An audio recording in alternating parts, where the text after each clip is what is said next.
यहाँ पे कुछ क्राइम भी हुआ है था, लेकिन कुछ ड्रामे भी रचाए गए। अब और इस साजिश में जो जो बंदे शामिल थे वो इबरत का निशान भी बनाए।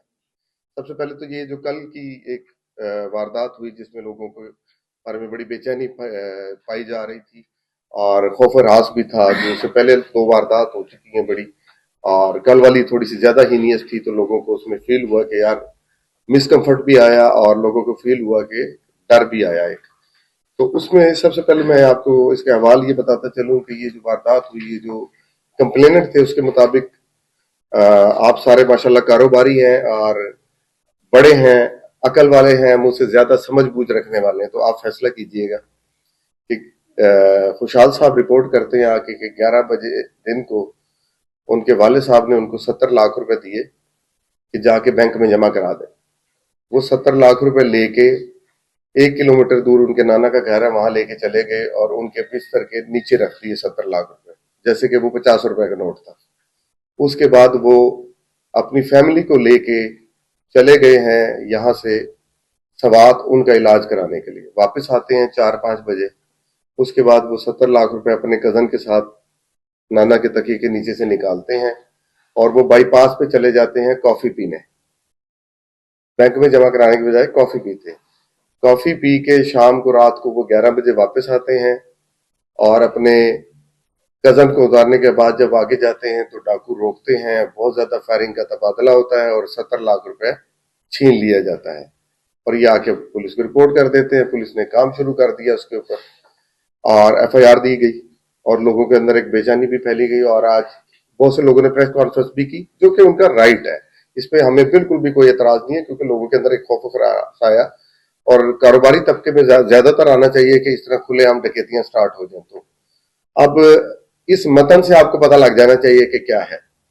बेसिकली बैकग्राउंड ये है कि 4 दिन पहले एसएचओ साहब के पास कुछ लोग आते हैं कि कुछ लोग लड़ाई झगड़े में बंद थे कि ये छोड़ दिए जाएं। जब वो लोग रिलीज नहीं किए गए, और ये मेरे आर्डर हैं कि यार जब लड़ाई झगड़ा हुआ उस पे फौरन आप 751 की कार्रवाई कर दें, वरना अगले दिन वो 324 या 302 हो जाती है जब हम एक्शन नहीं लेते। तो मैंने तो यही सीखा है अपने उस्तादों से कि अगर आपने नहीं लिया तो फिर एसएचओ साहब मैं आपके खिलाफ एक्शन लूंगा और वो एफआईआर फिर अगले दिन आपके ऊपर होनी चाहिए। तो 751 में मेरा आर्डर है सख्ती से कि ना छोड़ा जाए, तो एसएचओ साहब ने बंदा नहीं छोड़ा। या तो कोई मशर आए, ये जो जबरदस्ती के मशर बने फिर रहे हैं ना, वो मशर नहीं है, मेरे मशर आप है। तो वो आए, बंदा नहीं छोड़ा गया। उसके बाद ये डकैती का ड्रामा रचाया गया और अहले इलाका को मिसगाइड करके, मिस यूज करके एक प्लान किया गया कि एसएचओ को चेंज किया जाए बेसिकली। तो मुझे अपनी टीम पे पूरा एतमाद है। अब यही बंदे इसी डकैती में चालान होंगे, क्योंकि इन्होंने बाजार का उधार भी देना है, कर्जई हो चुके हैं और ये कवर अप करने की जो कोशिश की गई है, सारी कन्फेशंस आ गई हैं।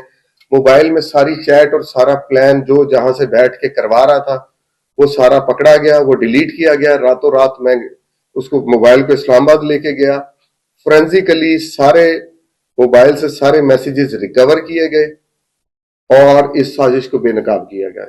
तो मेरा मकसद ये था कि आपको बुला के बताया जाए कि ये एक साजिश थी, लेकिन इससे पहले जो दो वारदातें हुई हैं, यहाँ पे हमारी वो टीम की कैपेसिटी उतनी बेहतर नहीं थी और हमारा जो टेक्निकल डाटा है वो थोड़ा सा स्लो आ रहा है कुछ रीजंस की वजह से। तो उसमें स्पेशल टीम 4 दिन हो गया मैंने, जो मैं पंजाब में मेरे साथ आईटी में काम कर रही थी, वो आ गई है।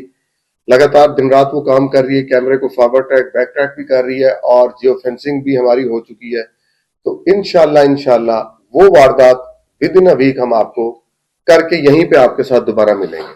लेकिन हंगामी बुनियादों पे इस वक्त बुलाने का मकसद ये था कि आपके सामने एक हकीकत रखी जाए कि लोग किस हद तक गिर सकते हैं।